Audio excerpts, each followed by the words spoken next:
আমার খবর।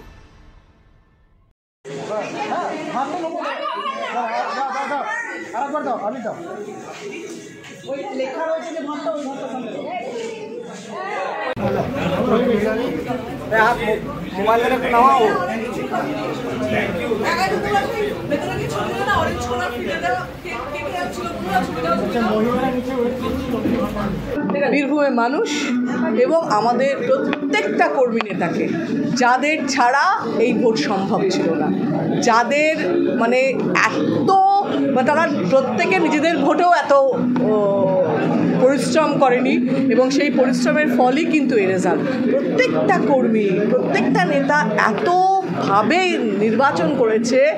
আমি কালকে বলেছি যে ওদের প্রতি ভালোবাসার সঙ্গে আমার শ্রদ্ধা চলে এসেছে।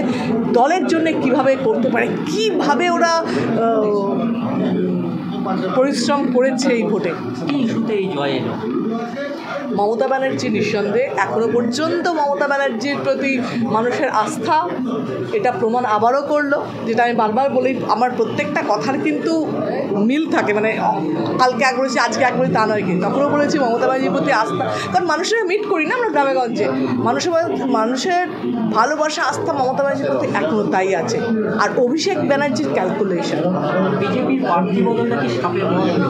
আমি আগেও বলেছিলাম না, তখনও প্রার্থী বদল তোমার জিজ্ঞেস করেছিলে, আসলাম ওটা কোনো ফ্যাক্টর নয়, থাকলেও যা হবে, না থাকলেও তাই হবে, সেটাও বলেছিলাম যে প্রার্থী আমার কাছে কোনো ম্যাটার নয়। তখনও সম্মান দিয়ে বলেছিলাম, দুঃখের, কারণ একটা প্রার্থী তার সেই সুযোগ তুলনা লড়তে দুঃখের, আমি এখনও বলছি, কিন্তু তিনি আমার জন্য কোনো ফ্যাক্টর ছিল না, তখনও বলেছি এবং সেটা প্রমাণ দিয়েছে আজকে আরও এখনও তোমাদের কাউন্টিং বাকি আছে, প্রমাণ দেবে যে আমি ঠিক বলেছিলাম যে প্রার্থী কোনো ফ্যাক্টর নয়। সংখ্যালঘু এবারে আমার এখন দেখো সব তো অ্যানালিসিস হয়নি, কিন্তু আমার এবার ধারণা এসসি ভোটও আমাদের প্রচুর এসছে, হিন্দু ভোট প্রচুর এসছে, এইগুলো আমাদের অ্যাপারেন্টলি মানে দেখছি যখন তখন মনে হচ্ছে। বাকি এক্স্যাক্টলি বুথ ধরে অঞ্চল ধরে যখন আমরা বিধানসভা ধরে হিসেব করবো তখন আমরা বুঝতে পারবো, কিন্তু এখন আমার ধারণা যে যেটা জাস্ট ওপর দেখে মনে হচ্ছে যে এই ভোটগুলো আমাদের সঙ্গে, এবং সেগুলো ইলেকশনে ক্যাম্পেনিংয়ের সময় বুঝতে পারতাম।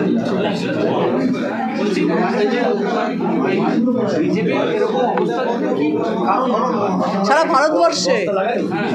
ভারতবর্ষে এবং তোমাদের দুঃখ হচ্ছে, তোমাদের দুঃখ যতদিন ধরে তোমরা বলে গেলে মোদি হাওয়া, আমি বারবার বলছি মোদি হাওয়া বলে এবার কিছু নেই, মোদির কোনো পোস্টার নেই, কারণ ওরা মোদিকে সাপোর্ট দিচ্ছে না এই জায়গা।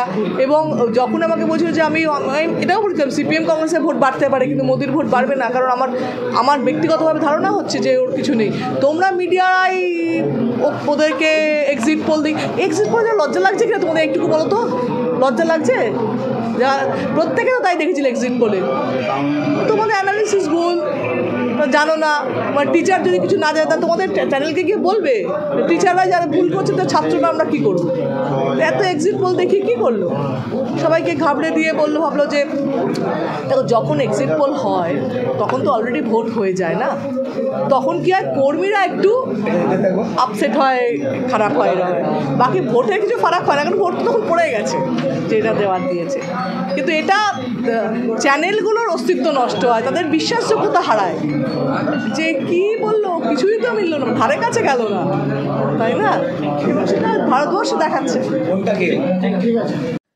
শান্তিনিকেতনের বুকে তৈরি হচ্ছে অত্যাধুনিক পরিষেবা সম্পন্ন একটি ইংরেজি মাধ্যম স্কুল, স্কলেজ গুরুকুল শান্তিনিকেতন। সিবিএসই কারিকুলাম মেনে তৈরি হয়েছে পাঠ্যক্রম। চলতি শিক্ষাবর্ষ থেকেই শুরু হবে ক্লাস। প্রি নার্সারি থেকে ক্লাস 11 পর্যন্ত ভর্তির ফর্ম পাওয়া যাচ্ছে স্কুল থেকে। ঠিকানা গোয়ালপাড়া তালতোর রোড। বিস্তারিত জানতে যোগাযোগ করুন 9609039000 এই নম্বরে।